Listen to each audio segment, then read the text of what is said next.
HMS King George V, tonnage 35,000, armament 10 14-inch guns, 16 5.25 multiple pom-poms and other anti-aircraft weapons, complement 1,500. Now what do these facts tell us?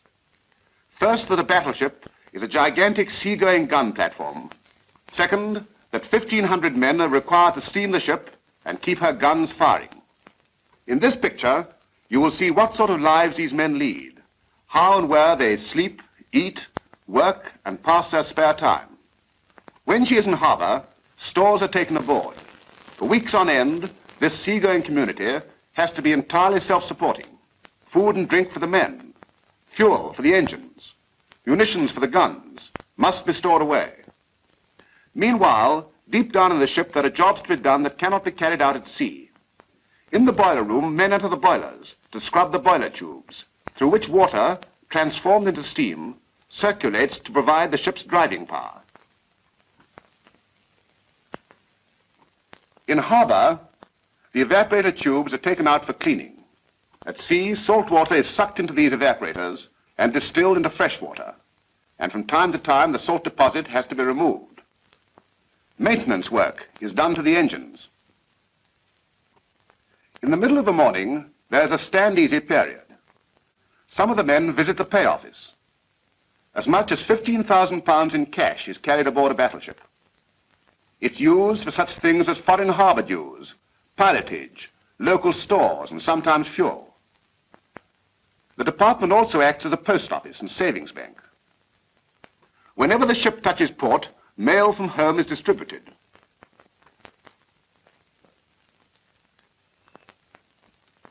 Divine service is held before the day's work begins. Attendance is voluntary. Daily prayers for the ship's company are also held on the upper deck after morning divisions. A Church of England chaplain is stationed in every big ship, and each squadron carries one Roman Catholic priest and one minister of each of the other major denominations. Men are free to go to whichever ship is holding the particular service they favor. At sea, services are held when conditions permit. There are, of course, many differences between sea and harbor routine. From the bridge, the horizon is constantly scanned for any sign of the enemy. When entering or leaving harbor, the captain is always at his place on the bridge. Down below, the engineer officer of the watch can tell if there's any check in the smooth running of his engines merely by watching this large panel of pressure gauges, revolution counters, and other instruments. Many specialist craftsmen are included in the ship's company. Some are engaged in the most unexpected trades. The print rooms, for instance, issue all daily orders for distribution throughout the ship.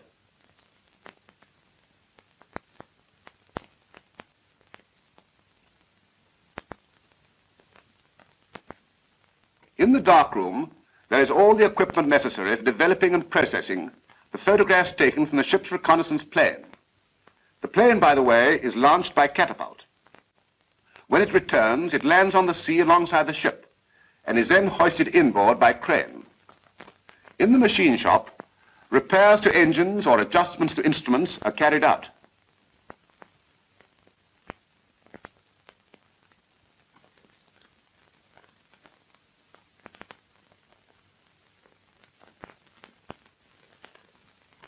Providing food and drink for the crew of a battleship is a job for catering experts. Rum is the Navy's traditional drink.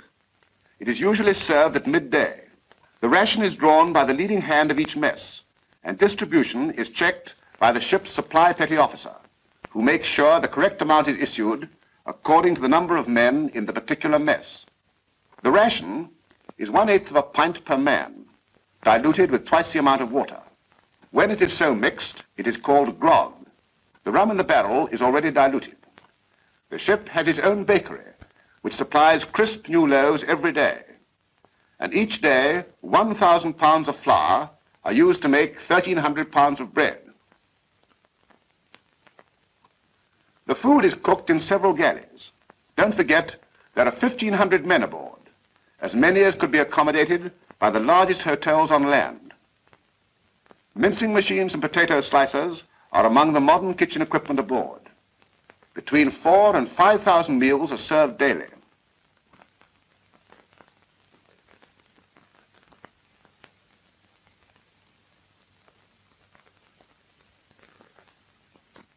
This oven, with its many shelves into which the pies are being put, is specially constructed for mass baking.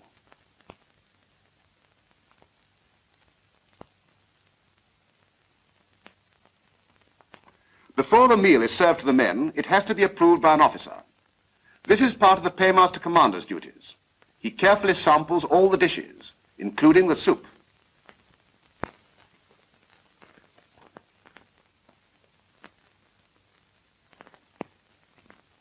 The tables are here being laid on one of the mess decks.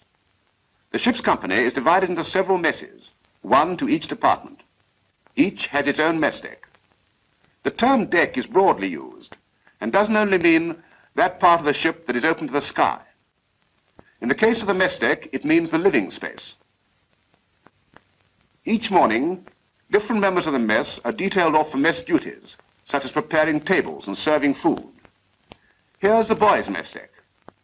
In the King George V, there are 200 lads under 18. They are apprentices, learning the trade of seamanship. The officers' quarters are separate from those of the men. Their general living space is known as the wardroom. The midday meal is served there from 12:30 to 1:30. There are no set places. Everyone sits where he pleases, irrespective of rank. The stewards and Royal Marines serving the meal are not carried solely for this purpose. When the ship goes into action, they have other vital work to do, as you'll see later. The ship's canteen has no hard and fast service times. It's open during stand-easy periods and at other times when a large number of men are off duty. A large stock is carried, and you can buy things for yourself and for the mess. They get things cheap, too. Everything is duty-free at sea, and some goods are kept at pre-war prices. Off-duty time is spent on the mess deck. There's not much room in this floating gun battery, but there's plenty of choice of pastimes and hobbies. The interior of the ship is air-conditioned. Air is driven by fans through trunking to all parts, and the temperature thermostatically controlled.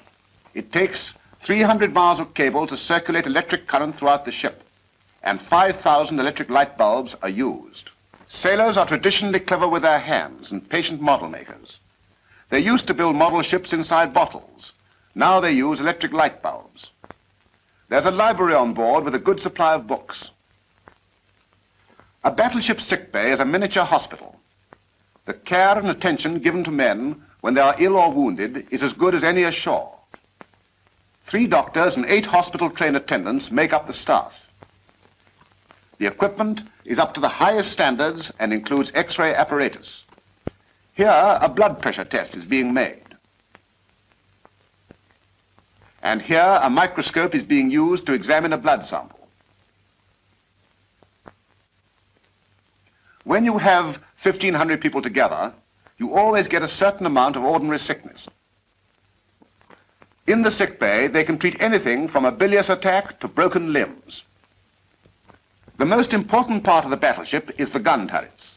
Here's the entrance to one of the main armament turrets with its 14-inch guns. Gun drill is starting. The men wear protective anti-flash helmets and gloves. You remember about wardroom attendants having other jobs. Maybe you notice this chap serving there. Now he's at the elevation and depression control. All guns are directed from a central position high up on the mast, known as gunnery control.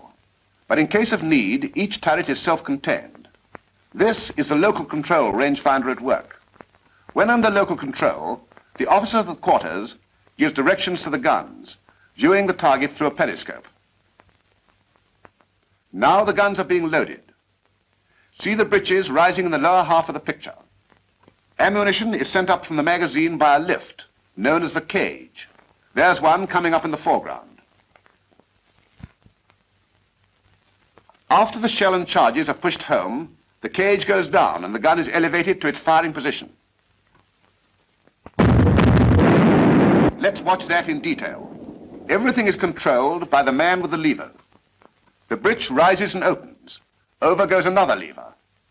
Up comes the cage and stops in the first position. Another lever. A rammer drives a shell through the top chamber of the cage into the breech. The cage comes up a little further. The rammer passes through the second chamber and drives home a charge of cordite. The cage moves up again and a second charge is driven in. A pull on the lever and the cage goes down. The breech closes and is lowered, thus elevating the muzzle ready for firing.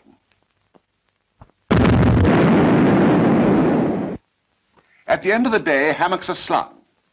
When not in use, the hammocks are stowed away in a corner of the mess deck. First, they sling the hammock from the hooks and bars in the deck head without unlashing it. Next, the lashing is removed. The hammock is opened out and a stretcher placed at the head to keep it open.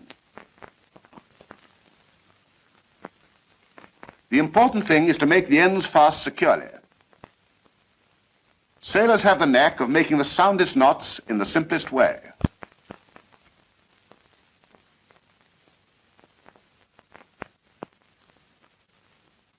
A wash before turning in. Hot and cold water is laid on, and for those who wish, there are showers. Once you get used to the swinging, a hammock is very comfortable. Now that is a fairly comprehensive view of routine life on board a battleship. But there's one side of it we haven't shown, the dangers and risks of war. On any day at any time may come the call to action. It will probably come through the Central Communications Office, the nerve center of the ship.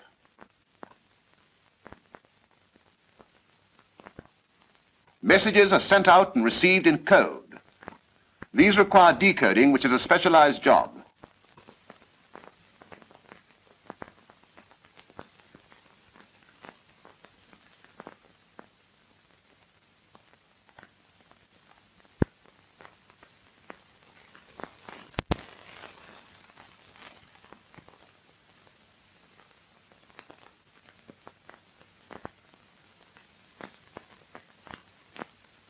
The message is sent through a pneumatic tube to the officer concerned, in this case, the Admiral. A staff meeting is in progress when the message is brought in by his secretary.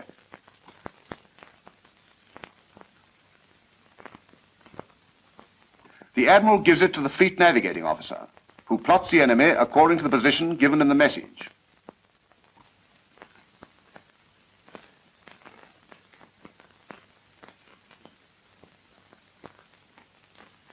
A staff officer writes at the Admiral's dictation the signal which is to be transmitted to the other ships of the fleet. All immediate orders to the crew are broadcast throughout the ship by loudspeaker. At the command action stations, the men leave whatever they may be doing and hurry to their posts.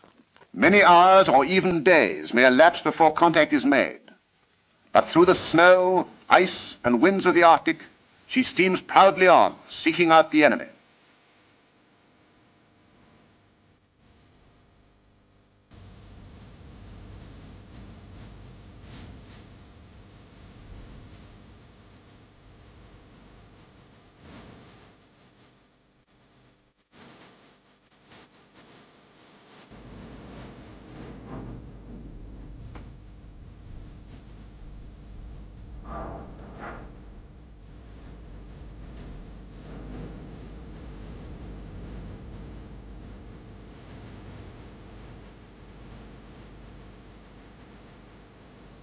Not alone does she sail the seas. With her go aircraft carriers and other mighty men of war.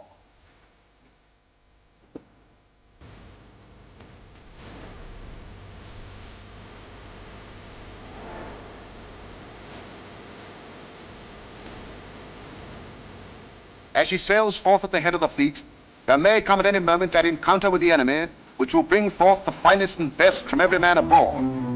That spirit which will uphold the tradition and reputation associated with her name, HMS King George V.